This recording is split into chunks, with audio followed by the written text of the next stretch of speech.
En la isla del Cordero, el Dios eterno, el Dios todopoderoso, ha establecido su reino, reino sempiterno, reino que nunca tendrá fin jamás. Y damos gracias al Señor porque en esta tierra se hace la voluntad del Señor. Amén.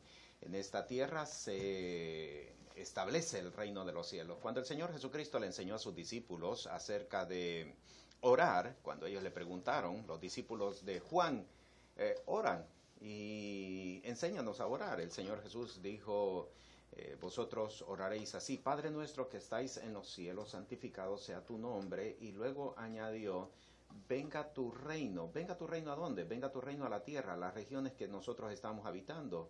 Pero dijo además que sea hecha tu voluntad en esta tierra, en las regiones que nosotros habitamos, así como se hace en el cielo. Qué hermoso saber que el Dios eterno tiene cuidado e interés, óigalo bien, e interés de que en nuestras regiones, en nuestra tierra, se establezca el reino de Dios y se haga, se cumpla su voluntad como se hace en los cielos.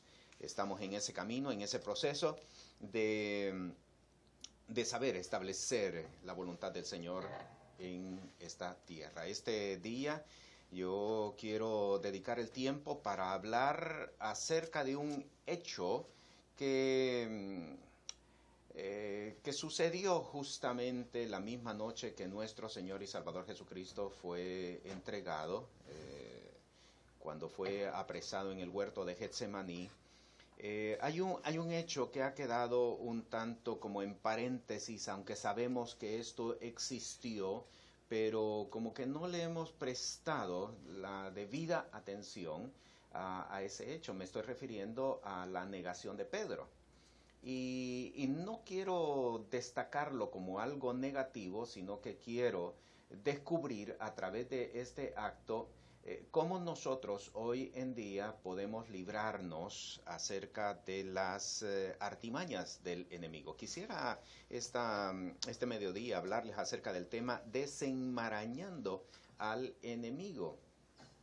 Y porque esa noche el ataque no fue conducido única y exclusivamente en contra de nuestro Señor y Salvador Jesucristo, sino que también fue dirigido en contra de aquellos que estaban con Él. Y nosotros tenemos que entender que hay un ataque que se cierne sobre todos aquellos que han dispuesto seguir, confiar y depender del Dios eterno, del Dios todopoderoso. Muchas de las cosas por las cuales uno a veces pasa son precisamente resultado de eso mismo, de ataques del enemigo.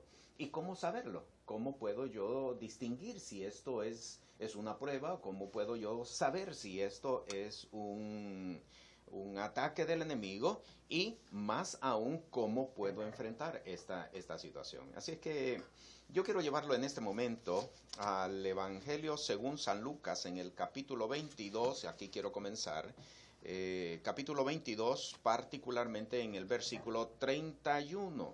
Mire qué interesante, solamente el evangelista Lucas presenta este relato, aunque los otros lo presentan de forma somera, no dan el detalle del Evangelio según San Lucas. En el versículo 31 dijo también el Señor: Simón, Simón, he aquí Satanás os ha pedido para zarandearos como a trigo.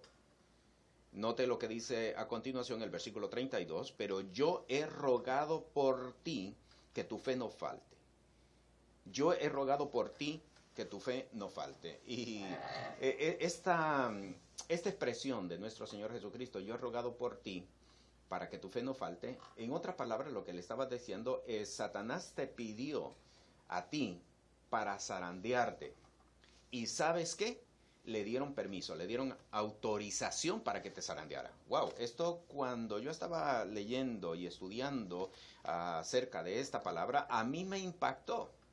Me impactó porque, si bien es cierto, todos nosotros sabemos, y lo sabemos bien, de que el enemigo no puede tocarnos sin la debida autorización del Señor, eso lo sabemos, pero damos por hecho de que el Señor no le da permiso al enemigo para acercarse, para tocarnos.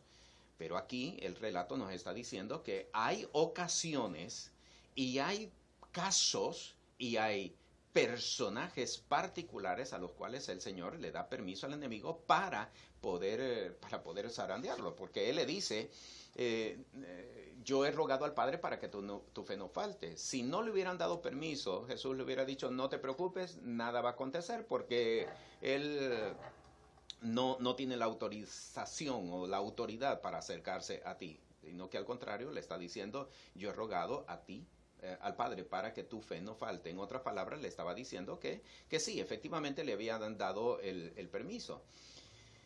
Otro ejemplo que yo encuentro en las Sagradas Escrituras es el caso de Job, y que todos nosotros conocemos perfectamente. Se acercó el enemigo y le dijo, toca todo lo que tienes y dame permiso para acercarme a él, y entonces veremos si verdaderamente es un hombre justo y perfecto. Y de esto es lo que yo quiero hablarles en este momento, porque hay ocasiones que nosotros damos por sentado de que el enemigo no se puede acercar. Hay ocasiones inclusive que nosotros decimos esto, él está derrotado y no tiene más autoridad ni autorización. Sí, él está derrotado en la cruz del Calvario, pero hay que tener claro y tener conocimiento de que el enemigo va a buscar dañar a las personas, aquellos que han dispuesto o depositado su corazón en el Señor. ¿Qué fue lo que hizo? ¿Qué fue lo que permitió que Satanás se acercara o quisiera tentar a Pedro? ¿Qué fue lo que provocó que Pedro diera el permiso, la oportunidad para que el enemigo se acercara? Y me quiero remitir ahora al Evangelio según San Mateo, en el capítulo 26, porque esto es bien importante para que nosotros veamos que aquí se nos está presentando un ejemplo de cómo nosotros nos podemos librar de esas acechanzas del enemigo. Mire lo que dice en el Evangelio según San Mateo, cuando le están presentando a Jesús en el capítulo 26, observe lo que dice en el versículo 35, le dice Pedro, aunque me sea necesario morir contigo, no te negaré. Y todos los discípulos dijeron lo mismo. Quiero decirle lo siguiente, uno tiene que tener mucho cuidado y no solamente tener en cuenta conocimientos como, por ejemplo, la guerra espiritual o la lucha espiritual, como lo queramos llamar, sino que tenemos que tener mucho cuidado, que muchas veces el hecho de no saber advertir la palabra de Dios es lo que le da pie a que el enemigo venga en contra de nosotros. Déjeme explicarle esto. Jesús le había dicho, esta noche, Satanás os ha pedido para zarandearos. Heriré al pastor y las ovejas serán dispersas. Y Pedro inmediatamente dijo, Señor, aunque todos te abandonaren, aunque todos te dejaren, yo nunca te voy a dejar. Y aunque tenga necesidad de ir a la cruz, a la muerte, pues yo no te voy a dejar. Si Jesús mismo le estaba diciendo a Pedro de que el enemigo lo había pedido para zarandearlo, ¿por qué Pedro está desvirtuando la palabra del Señor? Y aquí estuvo el fallo, Pedro desvirtuó, no le dio la suficiente importancia a la palabra que Jesús le estaba declarando. Y aquí es donde nosotros tenemos que tener mucho cuidado, porque a veces el no darle el suficiente valor al enemigo contra el que nos estamos enfrentando es lo que nos lleva a los fracasos más grandes que nosotros podamos imaginarnos. Lo voy a repetir nuevamente, el no darle la suficiente importancia, la advertencia que se nos está presentando es lo que nos lleva a los fracasos más grandes que nosotros podamos haber experimentado. Jesús mismo le estaba diciendo, Satanás te ha pedido para zarandearlo. Yo he rogado al Padre para que tu fe no falte. Entonces, en ese momento, él debió haber haber atesorado aquella palabra, haberle prestado la suficiente importancia a la palabra que él le estaba declarando. Y muchas veces nosotros cometemos el mismo error, el no saber darle el suficiente peso a la instrucción, a la advertencia que Dios nos está entregando, es lo que nos va a conducir eventualmente a fracasos. Y esto es falta de sabiduría, precisamente porque a veces creemos de que podemos nosotros contra ese adversario, y hay que tener mucho cuidado. He escuchado personas que dicen inclusive Satanás es un león mellao, y con eso pues están tratando de decir Satanás está derrotado. Sí, Satanás está derrotado. Él fue derrotado por Jesús en la cruz del Calvario. La muerte ya no tiene jurisdicción, pero cuando hay una instrucción de parte del Señor, debemos de darle el suficiente peso a esa palabra, porque no dárselo nos va a conducir a un fracaso eventualmente.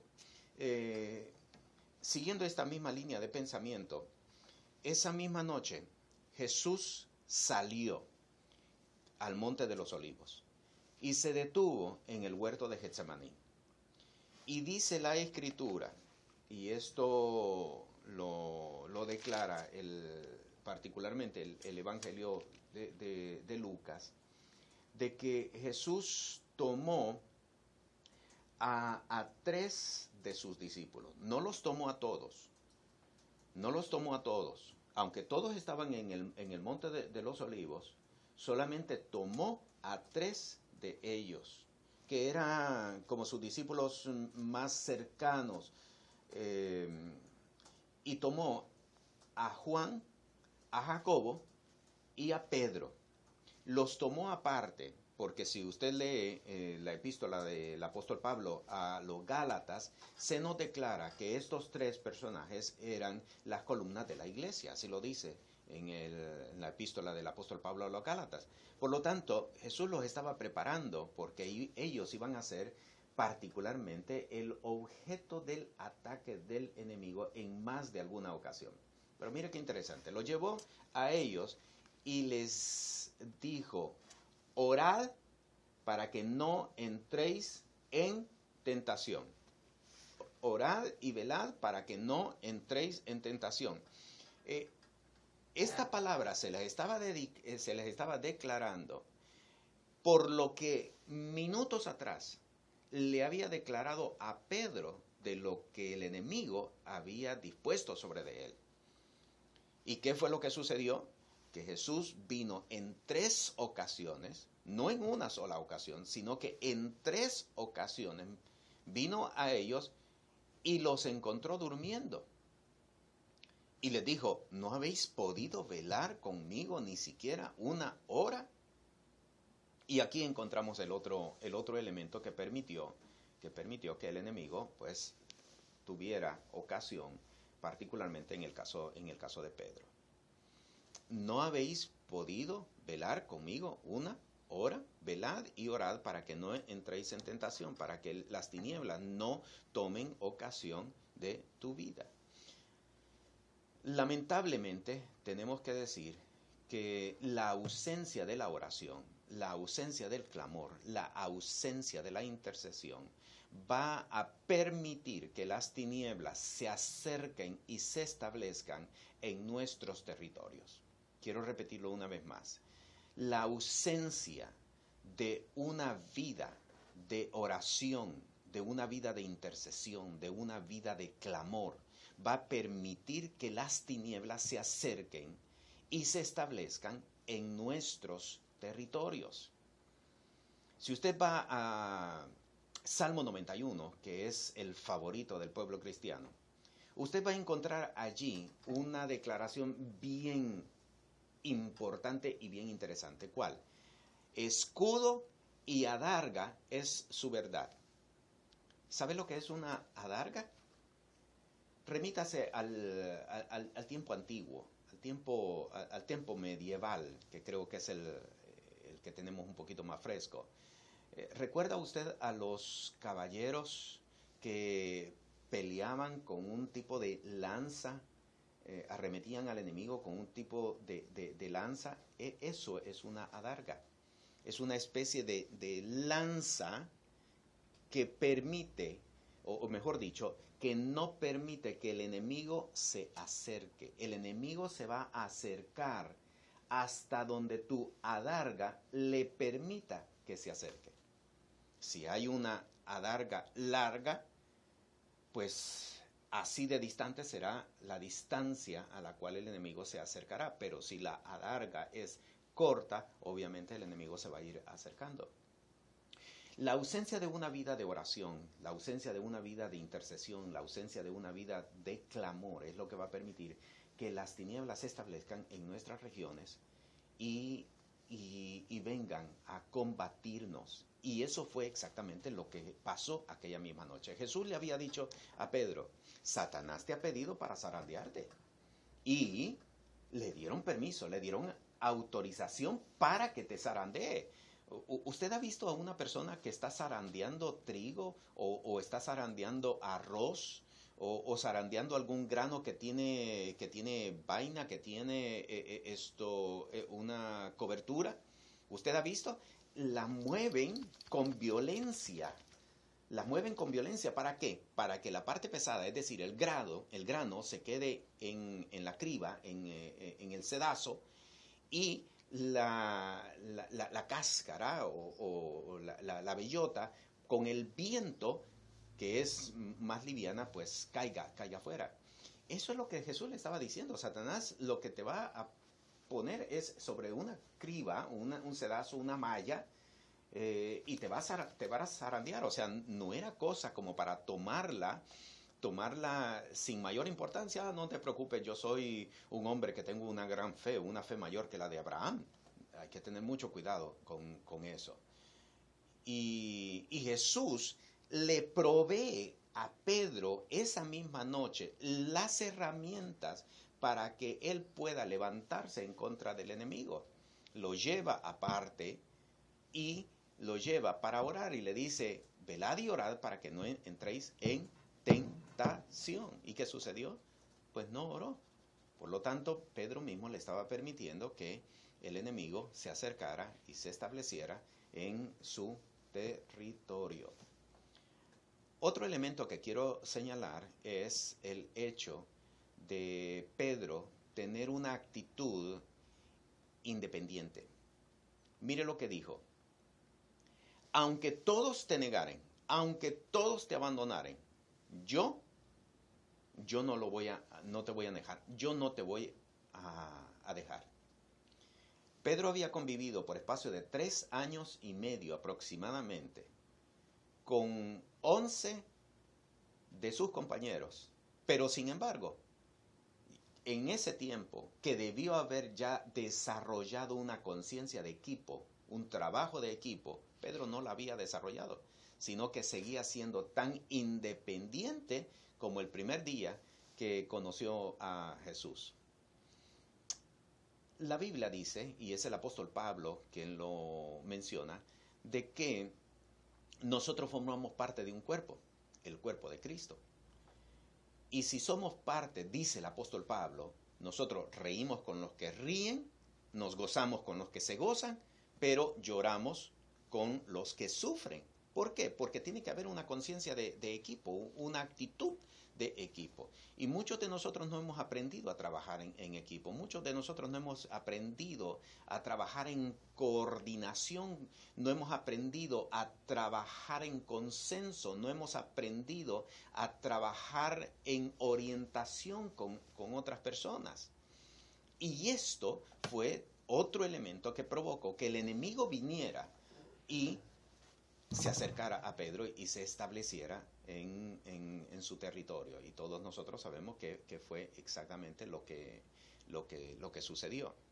Entonces, hasta este momento hemos señalado 3 elementos que me gustaría, como resumiendo, presentárselos para que los revisemos. porque pudiera ser, si existen en nuestras vidas, nosotros podríamos ir por el mismo rumbo, por el mismo fracaso. Lo primero es que él desvirtuó, óigalo bien, desvirtuó la palabra de Dios, desvirtuó. No podemos nosotros desvirtuar la palabra de Dios. Yo tengo el dicho, y cuando estoy predicando muchas de las veces digo, nosotros, la Biblia no es un libro de poemas, la Biblia no es poesía, pero a veces la leemos como si fuera poema, como si fuera poesía. Muy bonito, suena muy bonito, qué hermoso, pero no tiene mayor sentido, no tiene mayor significado. Tratamos de encontrarle interpretaciones. No, lo que el Señor quiso decir es esto y esto y esto. No, la interpretación de eso es esto y esto y esto. No, tenemos que ver la palabra literalmente. Allí nos está dando instrucciones. Entonces, no podemos nosotros desvirtuar la palabra, no podemos nosotros desvirtuar la instrucción de Dios. El segundo elemento que destaqué fue de que Pedro, el Señor lo lleva juntamente con Juan y Jacobo para orar y Pedro se durmió. Jesús le dijo, no habéis podido velar conmigo, orar conmigo ni siquiera una hora. Y es necesario desarrollar, adquirir un hábito, una dinámica de oración. ¿Para qué? Para que nosotros podamos librarnos, óigalo bien, una vida sin oración, una vida sin intercesión, una vida sin clamor, es una vida que está expuesta. Es una vida que está expuesta ante las tinieblas, ante la acechanza. Y el tercer elemento que destaqué fue el hecho de que Pedro no había aprendido a trabajar en equipo. Y eso nos va a llevar al fracaso, nos va a llevar a la destrucción. Hay que aprender a trabajar en coordinación con otras personas, en consenso con otras personas, en amistad con otras personas, porque en la multitud de consejeros, dice la palabra, allí está la sabiduría. Me quiero remitir ahora a un dato que se encuentra en el libro de Ezequiel para mostrarle cómo es que el enemigo trabaja y porque los métodos del enemigo siempre siguen siendo los mismos. Si está tomando nota, por favor, Ezequiel capítulo 28. Este es un pasaje que muchos conocemos, lo han leído en alguna ocasión. Mire lo que dice en el versículo 18. Con la multitud de tus maldades y con la iniquidad de tu contratación, con la iniquidad de tu contratación, y me detengo en la palabra contratación. ¿Sabe cómo trabaja el enemigo? El enemigo trabaja contratando. Tenga claro esto, el enemigo va a trabajar contratando vidas particularmente que van a venir a cumplir las acechanzas que él está o ha preparado en contra de uno que ha confiado en el Señor. Déjeme explicarle. Aquella noche el Señor Jesucristo le dijo, Satanás te ha pedido para zarandearte. Allí estaba el plan. ¿Cómo lo iba a llevar a cabo? ¿Cómo lo iba a desarrollar? ¿Sabe? De acuerdo a Ezequiel capítulo 28, Satanás contrató. ¿A quiénes contrató? Satanás contrató a 3 personas. A 3 personas. El relato, y no voy a tomar el tiempo para leerlo, pero si usted lo puede leer, se va a dar cuenta, en el relato contrata a 3 personas. 2 hombres y una mujer, aunque hay una diferencia en algunos pasajes paralelos que menciona 2 mujeres y un hombre. Pero no vamos a entrar en este detalle. Contrató a 3 personas. Observe, Mateo capítulo 26, dice el versículo 69. Y Pedro estaba sentado fuera en el patio y se llegó a él una criada, diciendo, y tú con Jesús, el Galileo estaba. Imagínense, mire qué situación particular. ¿Cuánta gente no estaba allá afuera? ¿Y por qué se dirige solamente a Pedro? ¿Por qué tiene que ir a Pedro particularmente? Era una contratación del enemigo. Aquella mujer de seguro no se dio cuenta no se percató de cómo pues el enemigo la absorbió y la condujo a Pedro. ¿Para qué? Dice el versículo 70, pero él negó delante de todos diciendo, no sé lo que dices. Observe, versículo 71, y saliendo él a la puerta, le vio otra mujer, otra criada, y dijo a los que estaban allí, también este estaba con Jesús Nazareno. Tenemos la segunda contratación. Y negó otra vez con juramento, no conozco al hombre. Versículo 73, y aquí viene la tercera contratación. Y un poco después, llegaron los que estaban por allí. Este pasaje nos está presentando, de las tres contrataciones, nos está presentando dos mujeres y un hombre o hombres al final, porque lo está presentando como plural. Y dijeron a Pedro, verdaderamente también tú eres de ellos, porque aún tu habla te hace manifiesto. ¿Cómo es que opera el enemigo? Va a utilizar contrataciones, por eso tengamos mucho cuidado. Pablo dijo claramente, no tenemos lucha contra sangre y carne, y esto estamos claros. No tenemos lucha contra sangre y carne, pero el enemigo va a contratar personas que nos van a hacer la vida imposible. Tengan muy presente este elemento. Va a hacer contrataciones que nos van a hacer la vida imposible, donde muchas veces esas contrataciones van a ser en la oficina, en el trabajo, en el negocio, en el taller, en el área de trabajo, en el área de estudio, en el lugar de estudio, aún en la misma calle. De momento alguien se para y te hace una declaración obscena. ¿Por qué la hizo? Ahora sabes por qué la hizo. Muchas veces las vamos a tener inclusive hasta dentro de la misma familia. Y este elemento que es bien importante entenderlo, porque es la forma como el enemigo trabaja. ¿Para qué? Si usted observa el versículo 70, el versículo 72 y el versículo 74, cada vez que Pedro hablaba ante esta contratación que venía, cada vez su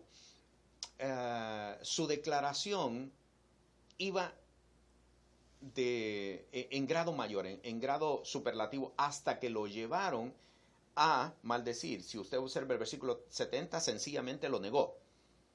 El versículo 72 dice que lo negó, pero con juramento. Pero el versículo 74 no solamente negó con juramento, sino que empezó a maldecir. Allí fue cuando se cumplió lo que el enemigo pretendía. ¿Qué era lo que el enemigo pretendía? Lo que el enemigo pretendía es que Pedro comenzara a maldecir, y allí es donde se cumplió lo que el Señor le advirtió cuando le dijo, antes que el gallo haya cantado, tú me habrás negado 3 veces. ¿Lo ve? Le había dado ya la advertencia, pero Pedro, lamentablemente, no hizo caso, no hizo caso omiso a la declaración que el Señor le había dado. Muchas de las situaciones por las cuales nosotros estamos pasando pudieron haberse evitado. Óigame bien esto. Muchas de las situaciones por las que estamos pasando pudieron haberse evitado. ¿Por qué caímos en ellas? Porque el enemigo obviamente comenzó a hacer un trabajo y a contratar para conducirnos, para empujarnos, para que nosotros llegáramos al momento en el que precisamente llegó Pedro. Ahora, la pregunta es la siguiente. Uno puede entender por qué estuviera persiguiendo a Jesús, pero ¿por qué a Pedro? ¿Qué tenía Pedro que el enemigo pidió permiso para zarandearlo? ¿Qué tenía Pedro que hizo que el enemigo lo persiguiera? Creo que tenemos una respuesta aquí en Mateo capítulo 26, versículo 73. Y un poco después llegaron los que estaban por allí y dijeron a Pedro, verdaderamente también tú eres de ellos. Póngale mucha atención a lo siguiente, porque aún tu habla te hace manifiesto. Porque aún tu habla te hace manifiesto. ¿Qué dijo Pedro? ¿Qué dijo Pedro que todos los demás pudieron haber advertido que este era uno de ellos. Yo creo que no fue tanto lo que dijo, sino que en las palabras de Pedro había un valor. Déjeme explicarle esto más en detalle. Aquella noche Pedro no se iba a exponer. Pedro quería pasar inadvertido. O sea, de seguro que Pedro ni siquiera estaba hablando, porque si hablaba, pues obviamente lo iban a descubrir. Así de que no podemos nosotros imaginarnos que ver a un Pedro que está platicando, dialogando con uno de los que está allí. Nada, no. Pero ellos advierten, recuérdese que esto es una contradicción satánica. El enemigo sabe que el valor de Pedro está en sus palabras. Lo voy a volver a repetir. El enemigo sabe que el valor de Pedro está en sus palabras. Vaya conmigo, por favor, a Mateo capítulo 16. Y ahora le vamos a encontrar un poquito de más sentido a esta escritura. El valor de Pedro está en sus palabras. Mateo capítulo 16 dice en el versículo 16, y respondiendo Simón Pedro dijo, tú eres el Cristo, el Hijo del Dios viviente. Note, versículo 17, entonces respondiendo Jesús le dijo, bienaventurado eres Simón, hijo de Jonás, porque no te lo reveló carne ni sangre, mas mi Padre que está en los cielos. Ok, observe cómo se está relacionando una declaración de Pedro con revelación. Porque ahí lo dice, no te lo reveló carne ni sangre, mas mi Padre que está en los cielos. Entonces, el valor de Pedro radicaba en las palabras. Y por eso el enemigo lo está persiguiendo, para ensuciar las palabras, para romper el poder que estaba en las palabras de Pedro. Wow, esto es impresionante, esto es impactante. Pedro tenía valor, Pedro tenía peso por lo que decía. Y ahora podríamos entender un pasaje que está en el Antiguo Testamento, en el libro de Génesis, y fue en un momento particular de la vida de José. Si usted se remite a Génesis capítulo 41, Génesis capítulo 41, mire lo que dice en el versículo 40. Versículo 40 dice, tú serás sobre mi casa, y observe lo siguiente, y por tu dicho se gobernará, por tu dicho, por tu palabra se gobernará. ¿Por qué Satanás está persiguiendo a Pedro? Satanás está persiguiendo a Pedro porque el valor de este hombre está en sus palabras. Pedro, y el enemigo lo sabe perfectamente, está en sus palabras. Por eso el enemigo va a buscar, óigame bien esto, el enemigo va a buscar a callar a Pedro, porque él sabe que el valor y el peso de Pedro está en sus palabras. Él lo va a tratar de callar, de silenciar. Por eso, si el valor tuyo está en tus palabras, recuerda esto, el enemigo te va a tratar de callar. Y eso es lo que me parece que ha pasado con varias personas. Trasládese al Evangelio según San Juan, en el capítulo 21, y observe cómo Jesús va a restaurar, decimos nosotros, la vida de Pedro. No. Jesús va a restaurar las palabras de Pedro. Vaya a Juan capítulo 21. Observen lo que dice lo que dice el versículo 1. Después se manifestó Jesús otra vez a sus discípulos en la mar de Tiberias y se manifestó de esta manera. Estaban juntos Simón Pedro y Tomás, llamado el Didimo, y Natanael, el que era de Caná de Galilea, y los hijos de Zebedeo y otros dos de sus discípulos. Versículo 3 dice, Simón le dice, voy a pescar, me traslado ahora hasta el versículo 4. Venida la mañana, Jesús se puso a la ribera, pero los discípulos no entendieron que era Jesús. Me traslado hasta el versículo 15. Y cuando hubieron comido, Jesús dijo a Simón Pedro, Simón, hijo de Jonás, ¿me amas más que estos? Versículo 16. Le vuelve a decir la segunda vez, Simón, hijo de Jonás, ¿me amas? Versículo 17. Le dice la tercera vez, Simón, hijo de Jonás, ¿me amas? Jesús está restaurando las palabras de Pedro. Porque después de que una persona ha fracasado, después de que una persona ha caído, que son los términos que nosotros utilizamos, después que una persona ha fracasado, creo que es la mejor expresión que puedo utilizar, cuando una persona ha fracasado, está avergonzado, está que no quiere hablar con nadie. El enemigo había cumplido su cometido, sabía que el valor de Pedro estaba en las palabras y lo silenció. Así de que Jesús va hoy para libertarlo, para restaurar sus palabras. ¿Cómo lo restaura? Lo restaura confrontándolo. Pedro, ¿te recuerdas aquella noche cuando yo te dije, Satanás te ha pedido para zarandearte? Tú desvirtuaste mi palabra. Aunque todos te nejaren, yo no te voy a negar. Y Jesús le dice, Pedro, ¿me amas más que estos? Y otra vez, lo individualista de Pedro, de sí, Señor, claro que sí, yo te amo. Pero en el griego original, donde fue escrita esta palabra, Jesús le dice, Pedro, ¿me amas? Y Pedro le contesta, sí, Señor, yo te quiero. Sabemos la diferencia que hay entre amar y querer, no es lo mismo. Aunque muchas veces lo usamos indistintamente, pero no es lo mismo. Y Jesús le vuelve a preguntar, Pedro, ¿me amas? Y Pedro le contesta, sí, Señor, te quiero. La tercera vez le dice, Pedro, ¿me quieres?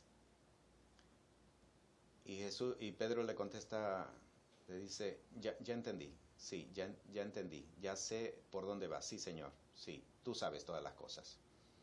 Tú sabes todas las cosas, que fue en la forma en que Ezequiel también, en el caso de los huesos secos, él contestó, Señor, tú sabes todas las cosas.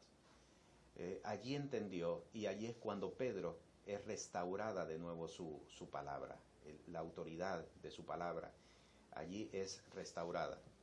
Mire, cuando nosotros queremos imponer nuestro criterio sobre inclusive el criterio de Dios, tenemos la tendencia a fracasar. Voy a repetirlo de nuevo. Cuando nosotros queremos imponer nuestro criterio al criterio de Dios, allí es cuando vamos por el camino del fracaso.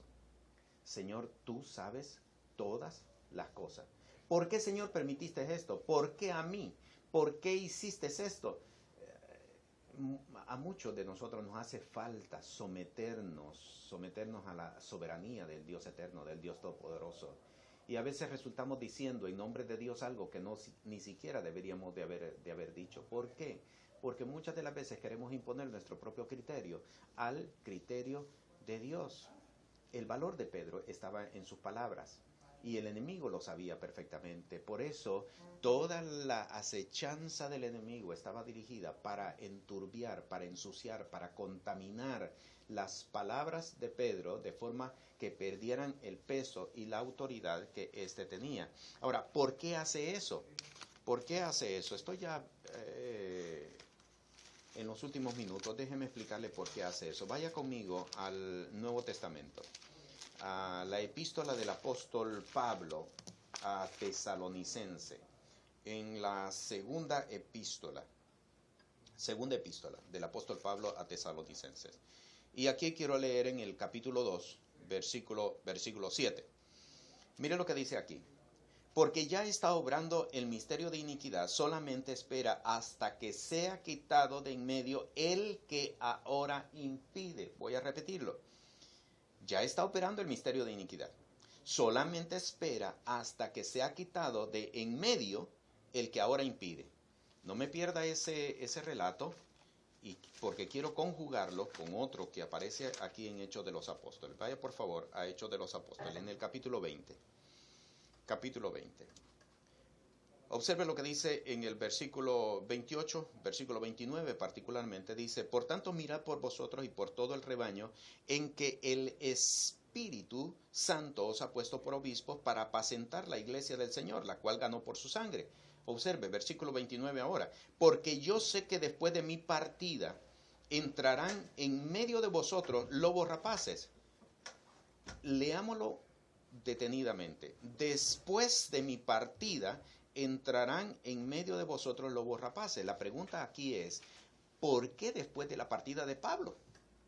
¿Por qué no estando Pablo? Ahora, ¿qué decía 2 Tesalonicenses? Ya está obrando el misterio de iniquidad. Solamente espera que sea quitado de en medio el que ahora impide. Lo que pasa es que hay hombres y mujeres, jóvenes, señoritas, y voy a extenderlo, inclusive niños, que tienen, igual que Pedro, un valor, y el valor de ellos está en su palabra. ¿Lo oyó bien? El valor de ellos está en su palabra.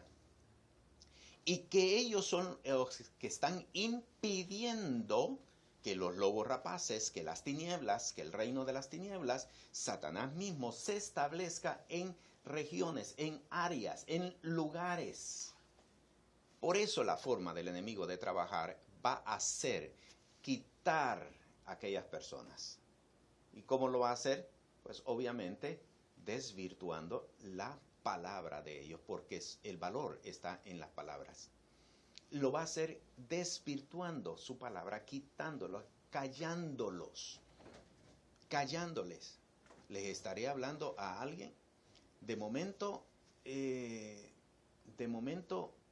antes eras un gran predicador y dabas un testimonio de la vida, de la obra de la cruz, de la obra del Calvario, y de momento dejaste de hablar, te callaste. Quien está detrás o estuvo detrás de todo esto fue Satanás, las tinieblas. ¿Por qué? Porque el valor estaba en las palabras. Y el enemigo lo que hace es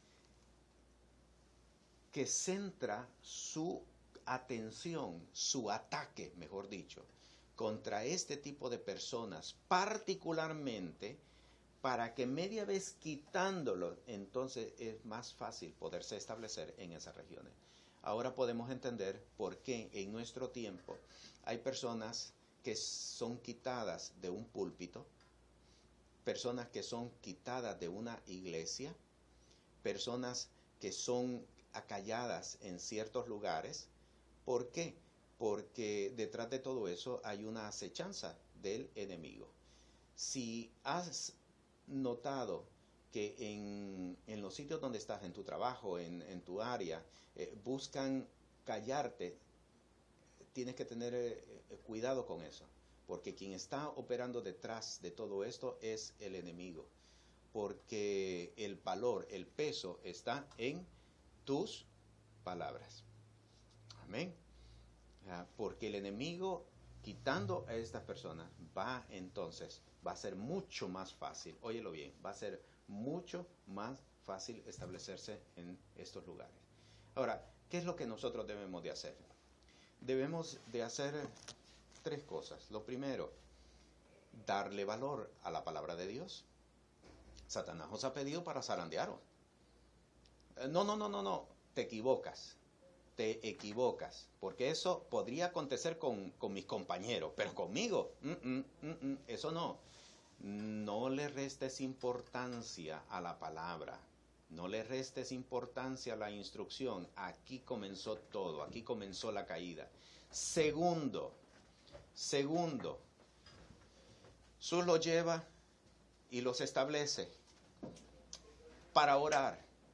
Y les dice en 3 ocasiones, noten, ni siquiera una vez, ni siquiera 2, 3 ocasiones, les dice, no habéis podido velar conmigo ni siquiera una hora, una vida que no contenga la oración, una vida que no contenga la intercesión, que no contenga la búsqueda del Señor, es una vida que va a caer en derrota rápido. Y no me refiero a la oración que hacemos en la iglesia, ¿no? Pero es que yo oro en la iglesia. No, es la oración que nosotros debemos de mantener. Es la actitud, es la dinámica todos los días. Dice la palabra en el libro de Daniel que Daniel se postraba, óyelo bien, se postraba 3 veces al día, clamando y confesando los pecados de su pueblo. Y ¿cuál fue la última vez que nosotros oramos? ¿En qué momento nosotros dejamos de orar? Lo tercero que tenemos que tener cuidado es que formamos un cuerpo. En la multitud de consejeros está la paz. Y Pedro había desarrollado una actitud y una actividad independiente, individualista, aunque todos te dejaren, todos estos que tú escogiste, te van a fallar, te van a fracasar. El único que se va a mantener sin fracasar soy yo. El único que te va a ser fiel toda la vida soy yo.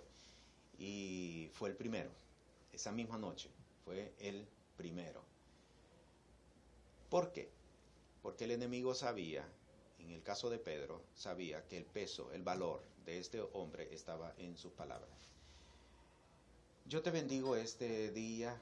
He querido compartir esta palabra porque encuentro que en la festividad que nosotros estamos viviendo, particularmente esta misma semana, se hace necesario que adquiramos un compromiso mayor con el Señor. Nuestro compromiso no debe de ser únicamente de iglesia. No, pero si es que yo voy a la iglesia, no, hay algo más que eso. Hay algo más que eso. Es un compromiso firme con el Señor. Es el de hacer pacto con el Señor. Él hizo pacto con nosotros, pero la pregunta es, ¿nosotros hicimos pactos con Dios? ¿O solamente Él? Los pactos son bipartitos, significa, tiene 2 personas mínimo que deben ejecutar el pacto. Y muchas veces los pactos que nosotros tenemos son pactos unilaterales. Él hizo pacto con nosotros, pero nosotros no aceptamos el pacto. Creemos, lo damos por sentado de que estamos dentro del pacto y no necesariamente podamos estar dentro de ese pacto.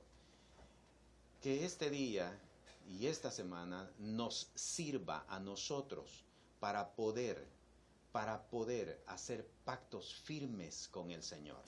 Compromisos reales con el Señor, no compromisos movidos o motivados por la emoción del momento, por las cosas que veamos en la iglesia, por los programas que tengamos en la iglesia, porque cuando está basado en una emoción te va a durar 1, 2, 3, 4 meses y después comienza a caer. ¿Qué es lo que ha pasado muchas veces con las personas? Cuando hacemos pactos movidos o compromisos movidos por la emoción, comienza a caer y la persona se enfría, se aleja eventualmente. Si quieres escribirme un mensaje de texto o llamarme eventualmente, mi número de teléfono es el 787-478-2577.